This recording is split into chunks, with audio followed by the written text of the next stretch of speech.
Hey fashionistas, welcome back to So Style Slay.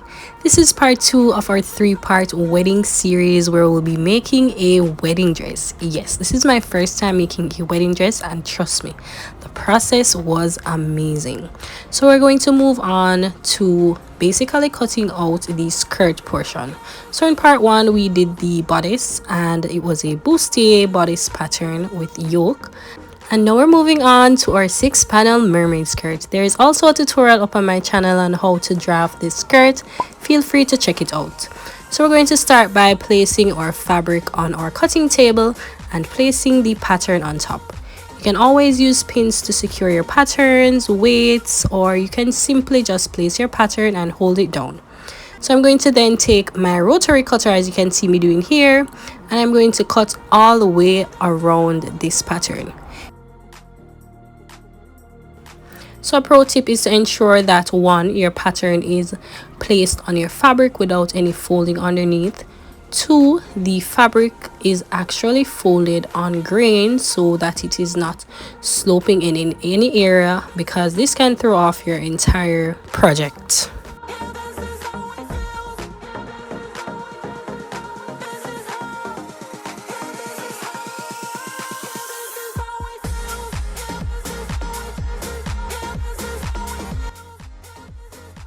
So depending on the sharpness of your rotary cutter, you may have a few snags in your fabric, and here you can see me basically taking my scissors and going over one more time to basically snip through these snags that I had. This is very common when cutting fabric, and just ensure that you use a new blade each time or use a super sharp scissors to get super sharp edges.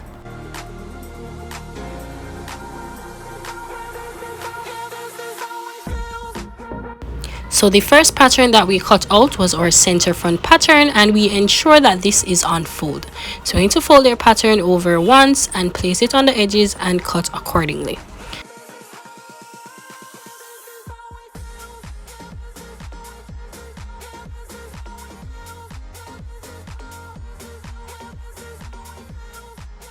So here we have our side front panel, and we're just placing this in the center of our fabric, because the side front panel has flares going on each side. So it flares out just like a mermaid's tail. As the name suggests, it is a mermaid skirt, as opposed to the center front panel, which flares to one side. So it was pretty easy to cut. So guys, please note that this pattern is going to take up a lot of fabric, especially because it can't always be cut on fold or on the edges of the fabric. Sometimes it will have to be placed in the center, and therefore you will need to account for this when you're purchasing your fabric. For this project, I purchased about 10 yards of this mixed cotton and spandex fabric, and it did the job perfectly fine. So I'm still taking my rotary cutter here. You can use a scissors if you so desire, and just continue to cut all the way around your pattern. And guys, please go slowly, because we do not want to cut into our pattern in any way, shape or form, because as I said, this is already a lot of fabric and we'd hate to see it go to waste. So as you can see here, I'm then going back to flatten out my fabric on my cutting board once more, and we're going to move on to cutting out our other side front and side back pieces. In total we have 6 panels, so our first panel, which is center front panel, we'll cut that once. We'll then use our side front and side back panel, which I have incorporated in one. The only difference is the length of our darts. You can see this difference in the tutorial that is up on my channel. I'll be sure to link it up top. So we'll basically be using one pattern to cut 4 pieces for both our center and back side panels. And lastly, we have our center back panel, which will be the longest extension to create our train, as well as insert a godet at the back. Guys, this dress is meant to be voluminous, it is meant to be luxurious, and as I said, it is a wedding dress, so why not? So I'm going to go ahead and continue to cut around until all my pattern pieces are complete.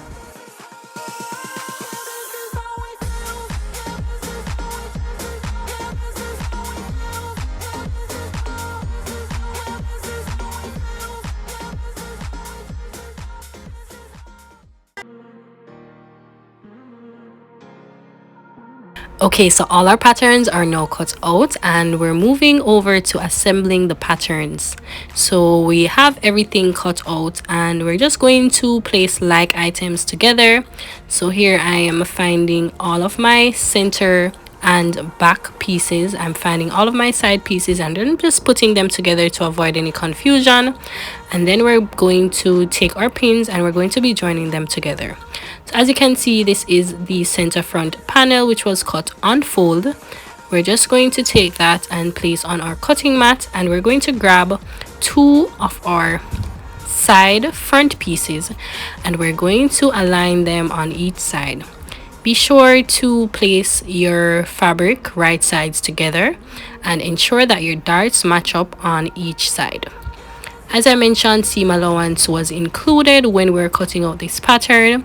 So when we join our seams, the pattern will basically fit to perfection based on your model, based on your client, yourself, or based on the measurements that you are using. So I'm just going to grab my pins and I'm going to pin all along the sides, and this will basically help to create our front panel, which includes 3 pieces.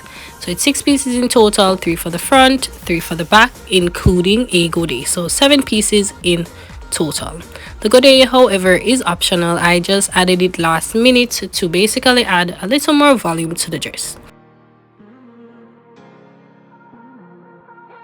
So I'm going to grab some more pins and I'm going to go down to match up any important notches, such as the knee point where there is the extension at the bottom. So the knee point has a little indentation that you want to ensure that it's matched perfectly.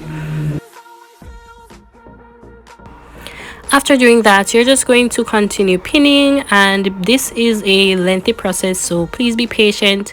Please ensure that you align the patterns or the fabric perfectly. Avoid any stretching of the fabric. Just lay the fabric down on top of each other, and if your measurements were done correctly, then all should be well.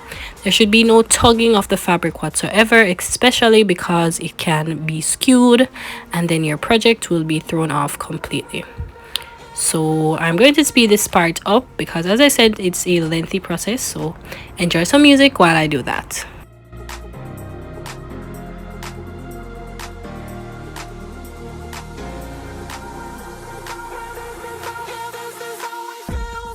Moving on to our back panel pieces, we're going to take our lengthy train here and we're going to place them right sides together at center back.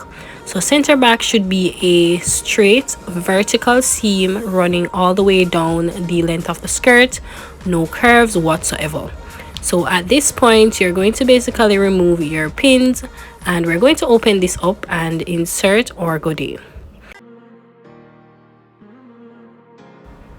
Before we do this, we're going to grab our 2 side back panels and we're going to match them up with the sides or the inner seams of our center back panel.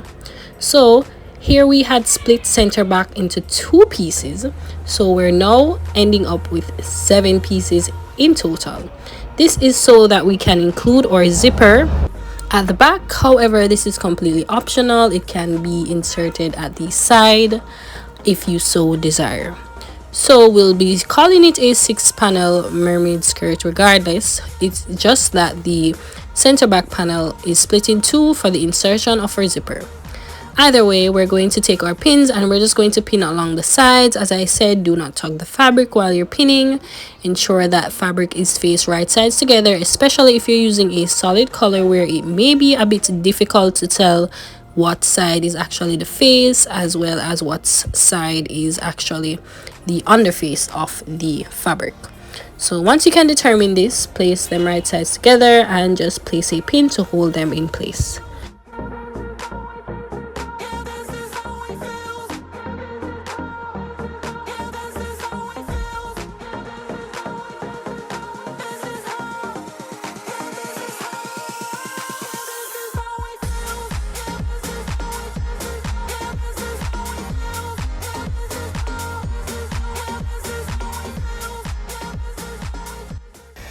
Whew, that was a lot of pinning, man. Now we're going to move on to our center back, and here we're going to grab our zip to ascertain what the length is and where we'd like our zipper stop to end. So I'm going to place a pin at the end of my zipper to indicate that this is where I want my zipper to stop, and I'm just going to mark that. I'm then going to take my panels over to my serger, and we're just going to serge along all of these edges that we've pinned. Ensure to carefully remove your pins before running your pieces through the serger, and ensure that your fabric or your serger is properly threaded to basically avoid any snagging of the threads along your fabric.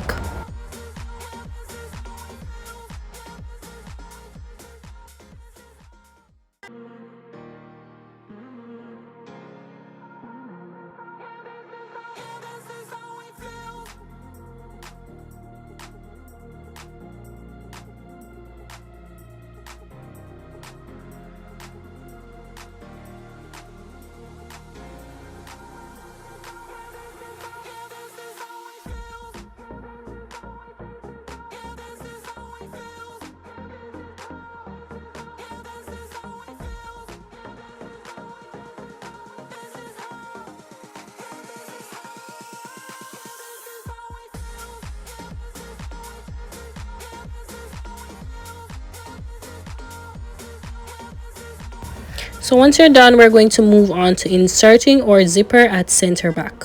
I'm going to firstly open up my invisible zipper and place it right sides together. Here I've made a notch at the top of my skirt to basically indicate where I would like my zipper to start, and I'm just going to pin it at that point where you have your zipper stop, which is usually a transparent glue-like substance at the top of the zipper, which basically holds the zipper together and ensures that it doesn't slide off, or the zipper slider doesn't extend beyond that point. So after that, I'm going to place a pin, and I'm going to continue pinning down all the way along center back, ensuring not to stretch my fabric, because the worst thing is to have a stretched out seam where a zipper is, and I've had that happen multiple times. But a pro tip is to just be gentle with your fabric. Do not tug, and just lay your zipper completely flat on top of your fabric and place pins. Pins are always the answer. So I'm then going to switch over to my zipper foot on my sewing machine, and I'm going to run a straight stitch all along the zipper. So I'm going to ensure that the needle is hitting somewhat close to the zipper teeth. This foot allows for that. It allows for a very close stitch, basically being placed beside the zipper teeth to ensure that we achieve that invisible zipper look that we all love so much. So I'm just going to continue doing this, ensuring that I take my time while doing so, removing my pins and gently easing the fabric through my sewing machine.